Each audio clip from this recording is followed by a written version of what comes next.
Let me run and show you Putty real quick, because I'm going to need a video for that anyway. So I'm going to go ahead and create Putty. Putty is not a hard thing to do, and it's something that we do quite, a lot of us use quite often.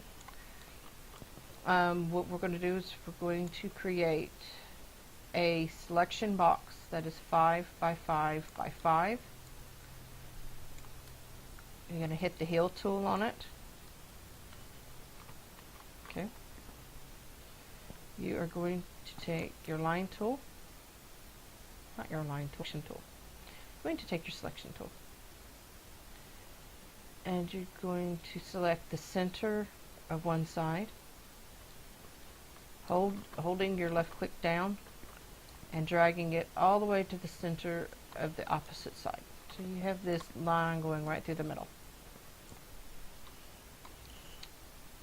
You're going to pick your paint tool, the one that has the paintbrush, and you are going to click on that selection.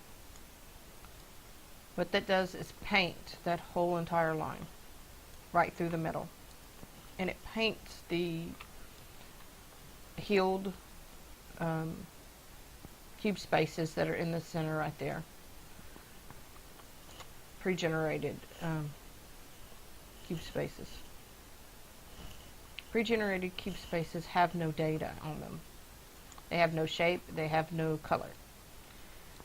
So what we're trying to do is we're trying to give just color to a cube space that has no data, so that when we use it on another cube space, all we're doing is adding the color to the cube space.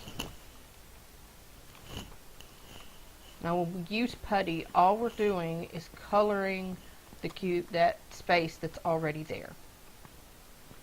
And we're not affecting the shape that's there, because the shape is already there. It's just invisible because it's air. You can actually use Putty on one that you can see. I can use Putty on this shape right here, and all I do, and that's actually that shape below, I can use it on the cube space of the shape that's there, and it'll actually change the color, because all I'm doing is coloring the shape that holds that space, in which space is right there. That was kind of odd, probably because the selection tool, that is the cube space for that shape right there. Probably easier if I show it to you on a space that's actually where it should be.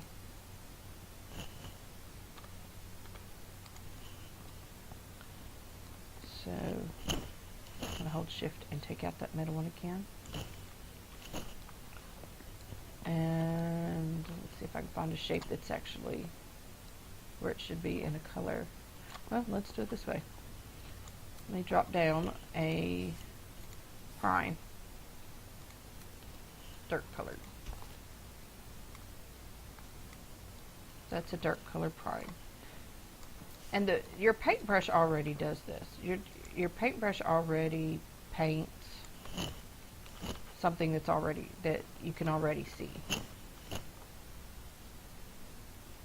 But what, and so I'm going to put my Putty over top, and I'm just going to paint it.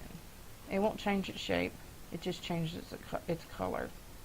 I could have made that a micro beforehand.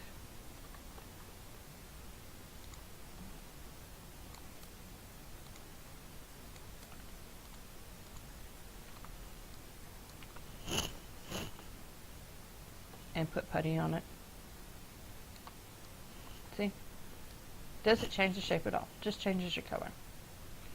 The thing that the Putty does that paint doesn't do is that it paints the air that's here without affecting the shape. So I can show you what the air around this micro is doing. And I'm not touching the shape. I am just changing the color of the air.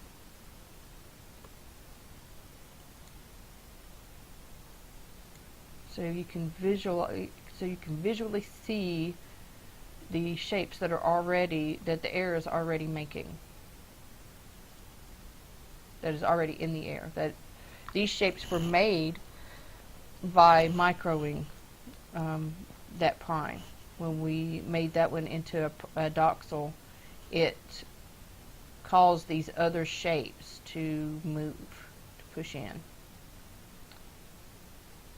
It pulled the shapes to it when we shrank it. Okay. So this is just seeing what the air is doing here. It's so cool because you come out with something that looks kind of like that. And it's affecting also these other shapes as well.